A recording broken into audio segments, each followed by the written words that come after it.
Namanya bergema di sepanjang sejarah Indonesia. Sebuah nama yang identik dengan keberanian, perlawanan, dan cinta yang tak tergoyahkan untuk tanah airnya. Dia adalah Kapitan Pattimura. Tapi siapa sebenarnya sosok di balik gelar legendaris itu? Lahir dengan nama Thomas Matulesi pada tanggal 8 Juni 1983, dia adalah putra Maluku, kepulauan rempah-rempah yang terkenal. Pulau-pulau ini, yang kaya akan cengkeh dan pala, adalah surga yang diidam-idamkan oleh kekuatan asing. Di tengah kekayaan alam dan keserakahan kolonial, inilah seorang pahlawan ditempa. Pattimura tidak lahir dari kalangan bangsawan, juga bukan bagian dari elit yang mapan. Dia adalah orang biasa, namun dia memiliki semangat luar biasa yang akan menyulut salah satu pemberontakan paling sengit melawan penjajahan di Nusantara. Kisah Pattimura bukan hanya cerita dari masa lalu yang jauh.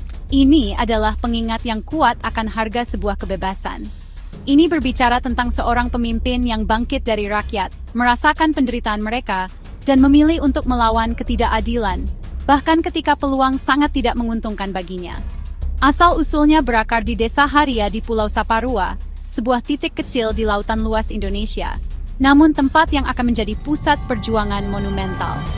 Dia adalah seorang Kristen yang taat, seorang pria yang imannya dan latar belakang militernya membentuk takdirnya. Perjalanannya dari seorang prajurit di Korps Pembantu Inggris hingga menjadi panglima tertinggi perlawanan rakyat Maluku adalah bukti kepemimpinan bawaannya dan tekadnya yang tak tergoyahkan. Sosoknya sering digambarkan dengan tatapan tajam, ikat kepala merah di dahi, dan parang di tangan. Citra ini telah diabadikan di uang kertas Rp1.000 Indonesia, pengingat harian bagi jutaan orang akan pengorbanannya. Namun citra ini melambangkan lebih dari sekadar seorang pejuang. Ini melambangkan semangat Pattimura muda, generasi muda yang terinspirasi oleh keberaniannya. Dia adalah seorang ahli strategi, seorang motivator, dan sim persatuan yang berhasil menyatukan orang-orang dari berbagai desa dan pulau di bawah satu panji perlawanan. Perjuangannya bukan untuk keuntungan pribadi atau kemuliaan, itu adalah perjuangan untuk martabat dan kedaulatan rakyatnya, pertempuran melawan eksploitasi dan penindasan. Kita sering mendengar cerita heroik dan bertanya-tanya apakah itu nyata. Kisah Kapitan Pattimura sangat nyata. Itu terukir dalam kesadaran sejarah Indonesia. Ini adalah narasi pengorbanan yang mendalam, sebuah kronik seorang pemimpin yang memahami bahwa kebebasan sejati membutuhkan kemauan untuk memperjuangkannya, untuk mengorganisirnya, dan jika perlu, untuk mati demi itu. Perjuangannya di awal abad ke-19 meletakkan dasar yang penting bagi kebangkitan nasional yang akan menyusul beberapa dekade kemudian. Untuk memahami perjalanan Indonesia menuju kemerdekaan, kita harus terlebih dahulu memahami api yang dinyalakan oleh pahlawan seperti Kapitan Pattimura di jantung Maluku. Kisahnya adalah babak penting dalam narasi besar bangsa kita.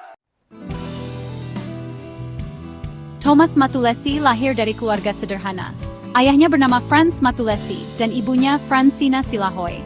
Mereka tinggal di Haria, sebuah desa di Pulau Saparua. Masa kecilnya sama seperti anak-anak lain di Maluku. Ia tumbuh dikelilingi keindahan alam pulaunya. Aroma cengkeh dan suara ombak adalah bagian dari kesehariannya. Sejak kecil ia dikenal memiliki karakter yang kuat. Ia berani, cerdas, dan sangat peduli terhadap lingkungannya. Keluarganya menanamkan nilai-nilai luhur, yaitu iman dan integritas. Tahun-tahun awalnya di Haria sangat penting dalam membentuk dirinya menjadi seorang pemimpin yang sangat terhubung dengan tanah dan rakyatnya. Pendidikan formalnya tidak terlalu tinggi menurut standar modern. Namun, ia mendapatkan pendidikan berharga dalam bentuk yang berbeda. Ia belajar tentang tradisi dan sejarah bangsanya. Ia mendengarkan cerita para tetua. Lebih penting lagi, jalan hidup Pattimura berubah ketika ia bergabung dengan militer.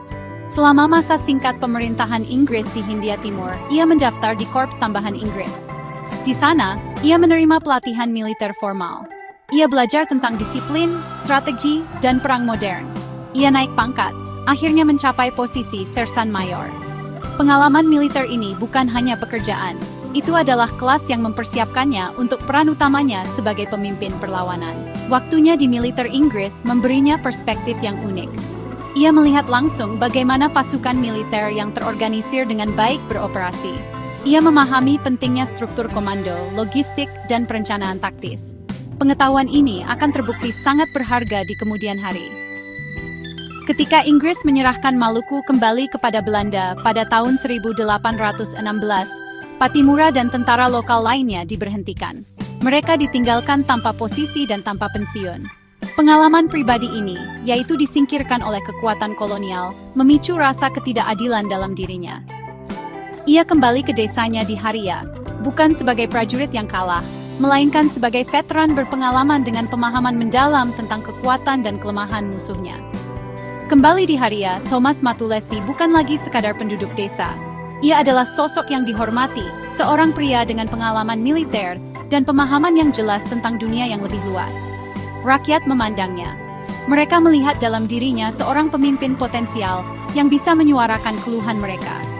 Ia tidak mencari kekuasaan, tetapi kemampuan dan karakternya secara alami menarik orang kepadanya. Ia menghabiskan waktunya mengamati kondisi yang memburuk di bawah pemerintahan Belanda yang dipulihkan. Ia mendengarkan keluhan para petani, nelayan, dan sesama mantan prajurit. Benih-benih pemberontakan sedang ditaburkan di sekelilingnya. Dan dalam diri Thomas Matulesi, mereka menemukan lahan subur untuk tumbuh menjadi gerakan yang utuh. Ketika Belanda kembali berkuasa di Maluku pada tahun 1817, mereka membawa kekuasaan yang kejam. Situasi bagi masyarakat setempat menjadi jauh lebih buruk daripada saat di bawah kekuasaan Inggris. Pemerintahan kolonial Belanda yang sebelumnya dikenal sebagai Perusahaan Dagang Hindia Timur Belanda memiliki sejarah panjang dan brutal di wilayah tersebut. Tujuan utama mereka tunggal dan kejam, memaksimalkan keuntungan dari perdagangan rempah-rempah dengan segala cara. Ini berarti memberlakukan kebijakan keras yang mencekik ekonomi lokal dan merampas hak serta martabat rakyat. Masa singkat pemerintahan Inggris sedikit lebih lunak, membuat kembalinya Belanda terasa lebih menindas. Belanda memperkenalkan kembali dan memberlakukan monopoli rempah-rempah yang dibenci. Para petani dipaksa menjual cengkeh dan pala mereka kepada pemerintah kolonial dengan harga tetap yang sangat rendah. Setiap upaya untuk menjual kepada pedagang lain akan dikenakan hukuman berat. Kebijakan ini, yang dikenal sebagai monopoli rempah-rempah, secara efektif menjebak rakyat dalam lingkaran kemiskinan. Selain itu, Belanda memberlakukan sistem kerja paksa, yaitu Hongi Tochten. Ini melibatkan armada kapal bersenjata yang berpatroli di perairan untuk menegakkan monopoli dan menghukum penyelundup.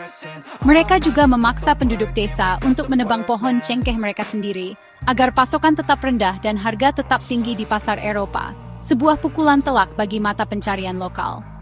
Keluhan besar lainnya adalah diberlakukannya kembali pengiriman barang secara paksa, seperti garam, ikan, dan kayu, tanpa kompensasi yang layak.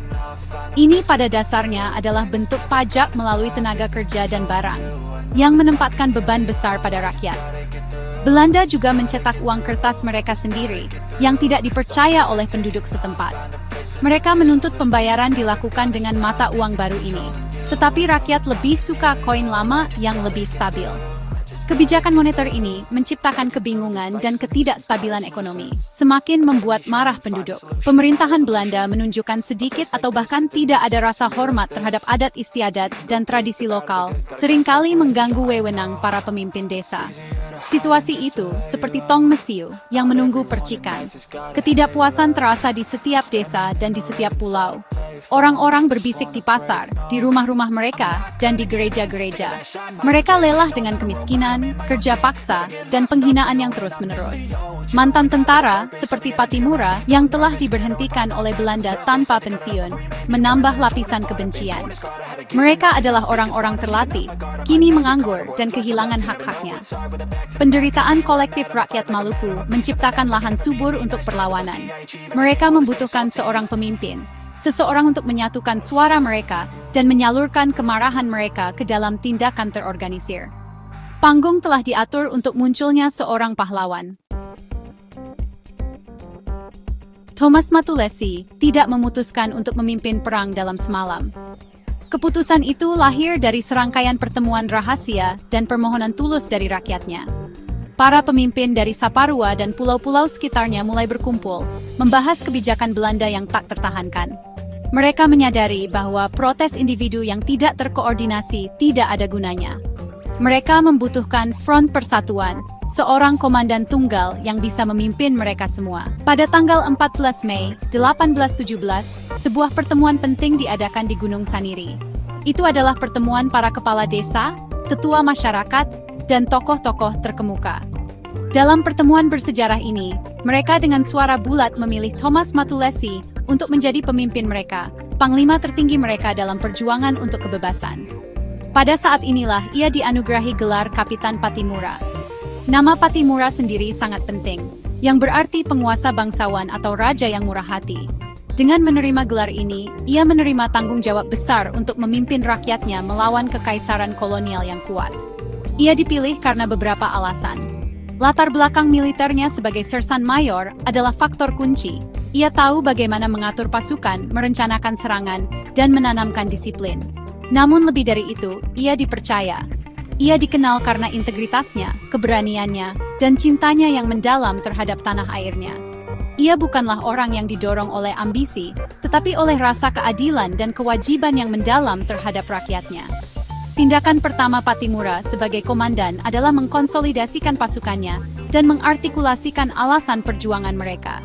Ia tidak hanya memimpin pemberontakan buta, ia memimpin perjuangan untuk hak-hak tertentu. Ia menyatakan bahwa mereka berjuang melawan kerja paksa, monopoli rempah-rempah yang tidak adil, dan eksploitasi ekonomi yang telah memiskinkan pulau-pulau mereka. Ia berbicara tentang martabat dan hak untuk hidup bebas di tanah mereka sendiri. Pidatonya kuat dan menginspirasi, sangat beresonansi dengan rakyat biasa yang telah lama menderita. Ia berhasil menyatukan umat Kristen dan Muslim, klan dan desa yang berbeda, di bawah satu tujuan. Sebuah prestasi luar biasa yang menunjukkan kepemimpinannya yang luar biasa. Alasan utama bangkitnya Patimura adalah kemampuannya untuk mengubah penderitaan yang meluas menjadi perlawanan yang terfokus dan terorganisir. Ia melihat bahwa Belanda menganggap rakyat Maluku terpecah belah dan lemah. Ia bertekad untuk membuktikan bahwa mereka salah. Kepemimpinannya adalah jawaban langsung atas seruan minta tolong rakyat. Ia tidak menghasut kebencian demi kebencian. Ia menyalurkan kemarahan yang benar menjadi perjuangan terstruktur untuk pembebasan. Ia memahami bahwa ini adalah jalan yang berbahaya, jalan yang bisa menyebabkan kematiannya sendiri. Namun bagi Patimura, kebebasan dan martabat rakyatnya lebih berharga daripada nyawanya sendiri. Keyakinan inilah yang menjadikannya kapitan sejati rakyatnya. Dengan Patimura sebagai komandan mereka, perlawanan rakyat dengan cepat berubah menjadi kekuatan militer yang tangguh. Target besar pertama mereka adalah jantung kekuasaan Belanda di Pulau Saparua, Benteng Duurstede. Benteng batu ini, yang terletak di kota utama, menjadi simbol penindasan Belanda. Benteng itu dipersenjatai dengan baik dan dianggap tidak dapat ditembus. Jika berhasil merebutnya, itu akan menjadi kemenangan besar, baik secara strategis maupun psikologis. Patimura sangat menyadari hal ini. Ia merencanakan penyerangan dengan sangat teliti. Dia mengumpulkan pasukannya bersenjata campuran antara senjata tradisional seperti parang dan tombak, serta beberapa senapan api yang berhasil mereka dapatkan. Strateginya sederhana namun berani mengejutkan musuh, bergerak cepat, dan menang dengan jumlah yang besar. Pada tanggal 16 Mei 1817, hanya 2 hari setelah diangkat menjadi pemimpin, Patimura melancarkan serangan yang sangat berani. Pertempuran merebut Benteng Duurstede berlangsung sengit dan berdarah. Para pejuang Patimura yang dipenuhi semangat membara untuk meraih kemerdekaan menyerbu tembok benteng. Mereka bertarung dengan keberanian luar biasa melawan tentara Belanda yang bertahan di dalamnya. Patimura sendiri berada di garis depan, memimpin pasukannya dan menginspirasi mereka dengan keberaniannya. Belanda yang benar-benar terkejut dan kewalahan oleh dahsyatnya serangan itu tidak mampu bertahan. Pasukan perlawanan berhasil menembus pertahanan dan menyerbu ke dalam benteng. Kemenangan ini sungguh mengejutkan dan sangat menentukan bagi rakyat Saparua. Di dalam benteng, Residen Belanda, Johannes van den Berg, tewas bersama hampir semua tentara Belanda dan keluarganya. Keberhasilan merebut Benteng Duurstede langsung mengguncang pemerintahan kolonial Belanda di Ambon dan Batavia, yang sekarang dikenal sebagai Jakarta. Mereka benar-benar tidak percaya bahwa pasukan lokal yang dianggap primitif bisa melakukan prestasi militer sebesar ini. Kabar kemenangan itu menyebar sangat cepat ke seluruh Maluku. membakar semangat pulau-pulau lain untuk ikut memberontak. Untuk pertama kalinya, rakyat melihat bahwa Belanda yang perkasa ternyata bukan tidak terkalahkan. Jatuhnya Duurstede menjadi simbol harapan yang sangat kuat dan bukti nyata kepemimpinan militer Pattimura yang luar biasa. Setelah merebut benteng, Pattimura dan pasukannya menggunakannya sebagai markas utama. Mereka mengibarkan bendera sendiri di atas temboknya. Ini bukan sekadar kemenangan militer, tetapi juga pernyataan kemerdekaan. Pattimura membentuk pemerintahan dan mulai mengatur Pulau Saparua. Ia juga mengorganisasi pertahanan benteng yang telah direbut, bersiap menghadapi serangan balasan Belanda. Jatuhnya benteng Duurstede menandai puncak perang Pattimura. Inilah momen di mana sebuah pulau kecil dipimpin seorang tokoh karismatik berhasil melepaskan diri dari belenggu kolonialisme, meskipun hanya untuk waktu yang singkat. Peristiwa ini tetap menjadi salah satu momen paling dikenang dalam perjuangan panjang Indonesia menuju kemerdekaan. Pemerintah kolonial Belanda di Ambon benar-benar terkejut dan merasa dipermalukan oleh jatuhnya benteng Duurstede. Mereka tidak bisa membiarkan pemberontakan ini tanpa balasan. Segera, mereka mengirimkan ekspedisi militer besar yang dipimpin oleh Mayor Beaches untuk merebut kembali Saparua.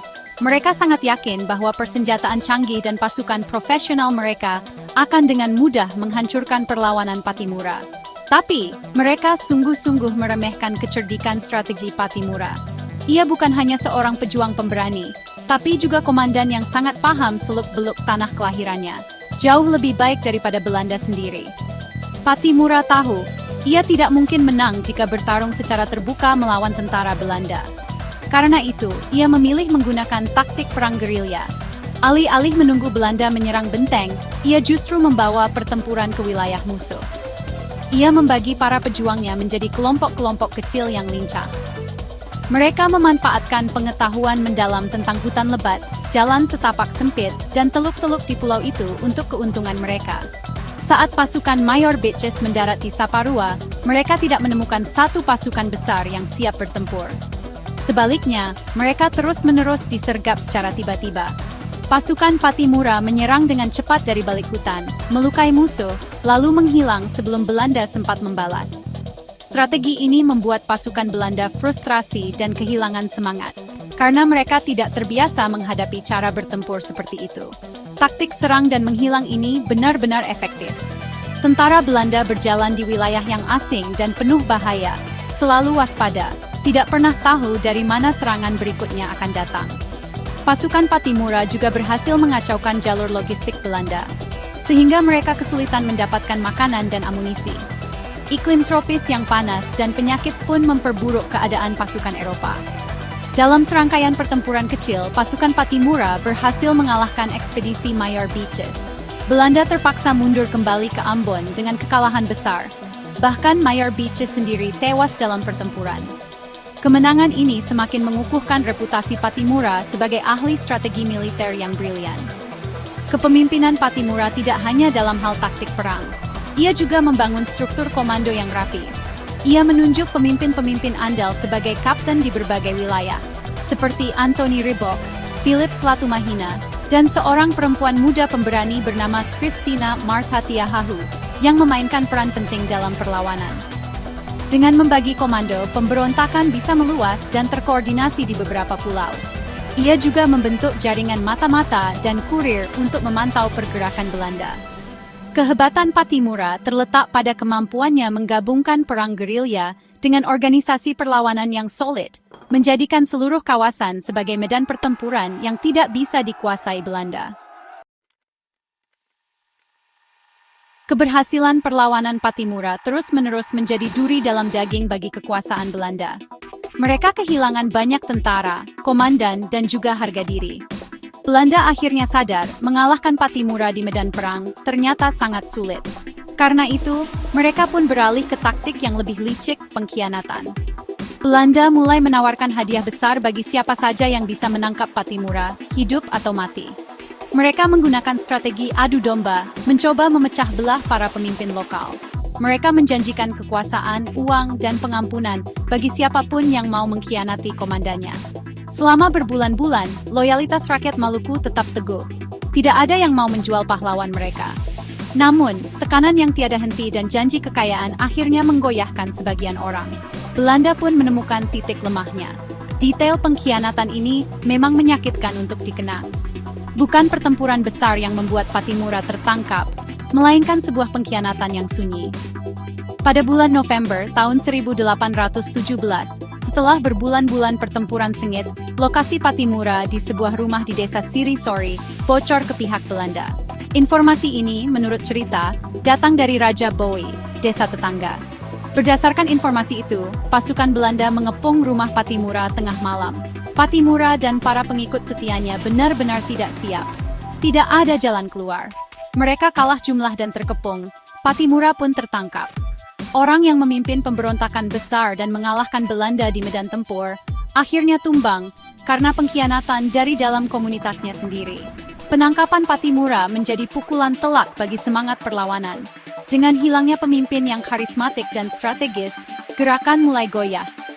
Belanda pun dengan cepat menangkap para pemimpin lain. Tertangkapnya Pattimura menandai awal berakhirnya perang heroik di Maluku. Ini adalah peristiwa tragis, menunjukkan bahwa senjata paling berbahaya dari penjajah seringkali bukan senapan mereka, tapi kemampuan untuk memanfaatkan kelemahan manusia. Pattimura kemudian dibawa dalam keadaan terbelenggu ke Ambon, pusat kekuasaan Belanda di Maluku. Ia dipenjara dan diinterogasi. Belanda berusaha membujuknya untuk bekerja sama, mengungkap jaringan perlawanan. Mereka menawarkan pengampunan jika ia mau tunduk. Tapi semangat Pattimura tidak bisa dipatahkan. Bahkan dalam penjara, ia tetap teguh. Ia menolak memohon ampun atau mengkhianati perjuangannya. Ia menerima nasibnya dengan keberanian yang sama seperti di medan perang. Penangkapannya memang kemenangan militer bagi Belanda, tapi keteguhan hatinya adalah kemenangan moral bagi bangsa Indonesia. Bukti karakter yang tak mudah goyah. Setelah tertangkap, Kapitan Pattimura diadili di pengadilan kolonial Belanda di Ambon. Tapi sidang itu hanyalah formalitas belaka. Putusan sudah ditentukan sejak awal. Ia dituduh memberontak melawan pemerintah Belanda yang sah dan dengan cepat dinyatakan bersalah. Hukumannya adalah mati dengan cara digantung. Bersama Pattimura, beberapa kapten setianya seperti Antoni Rebok, Philips Latumahina, dan Said Parintah juga dijatuhi hukuman mati. Belanda ingin menjadikan mereka sebagai contoh. Mereka berharap eksekusi ini akan menanamkan rasa takut di hati rakyat Maluku dan memadamkan sisa-sisa perlawanan. Mereka yakin, dengan membunuh para pemimpin, semangat perlawanan pun akan ikut mati. Pada pagi hari 16 Desember tahun 1817, Pattimura dan para pejuang kemerdekaan lainnya dibawa ke tiang gantungan yang didirikan di depan benteng New Victoria, Ambon. Kerumunan besar rakyat dipaksa menyaksikan eksekusi itu. Belanda ingin menunjukkan kekuatan mereka, memberi peringatan keras. Tapi, Pattimura berdiri di atas panggung tanpa rasa takut. Ia tetap tenang dan teguh. Menurut kisah yang beredar, ia berdiri dengan gagah, tatapannya tegas. Ia tidak meminta ampun. Justru, di detik-detik terakhir hidupnya, ia menyampaikan pesan perlawanan dan harapan kepada rakyatnya, meneriakkan kata-kata terakhir yang terkenal. Pattimura tua boleh dihancurkan, tetapi kelak akan bangkit Pattimura muda. Dengan kata-kata penuh semangat itu bergema di udara, Kapitan Pattimura pun dieksekusi. Ia baru berusia 34 tahun. Belanda mengira mereka telah membungkamnya, tapi mereka keliru. Kematian Pattimura bukanlah akhir, melainkan awal dari sesuatu yang lebih besar. Ia berubah dari pemimpin fana menjadi martir abadi. Eksekusinya menjadi simbol pengorbanan tertinggi demi kebebasan. Kisah keberaniannya di tiang gantungan terus diceritakan secara diam-diam, menjadi sumber inspirasi bagi generasi pejuang kemerdekaan berikutnya. Semangat Kapitan Pattimura ternyata tidak pernah padam. Ramalannya terbukti. Meski pemberontakan dipadamkan, ingatan akan perjuangannya tetap hidup. Keberaniannya menghadapi kematian membuktikan bahwa tubuh boleh dihancurkan, tapi keyakinan pada kemerdekaan tidak bisa dieksekusi. Belanda memang menang dalam pertempuran tahun 1817, tapi sikap terakhir Pattimura memastikan mereka tidak pernah memenangkan hati dan pikiran bangsa Indonesia. Eksekusinya mengukuhkan posisinya sebagai pahlawan nasional, simbol perlawanan terhadap tirani, dan warisannya jauh melampaui kekuasaan kolonial yang telah merenggut nyawanya. Kematian Kapitan Pattimura tidak memadamkan api perlawanan yang telah ia nyalakan. Justru, itu menciptakan nyala abadi yang terus menyala di hati bangsa Indonesia. Warisannya bukan sekadar cerita dalam buku sejarah, tapi menjadi inspirasi yang hidup. Ia dikenang sebagai salah satu pahlawan pertama yang berjuang demi Indonesia merdeka, jauh sebelum konsep negara kesatuan benar-benar terbentuk. Perjuangannya, meski bersifat lokal, mewakili keinginan universal untuk bebas dari penindasan. Ia membuktikan bahwa rakyat biasa, jika bersatu di bawah kepemimpinan yang kuat dan adil, mampu melawan kekuatan imperium sebesar apapun. Pesan ini sangat penting bagi gerakan nasionalis di masa depan. Di Indonesia modern, warisan Pattimura dihormati dengan berbagai cara. Ia secara resmi dinyatakan sebagai pahlawan nasional Indonesia.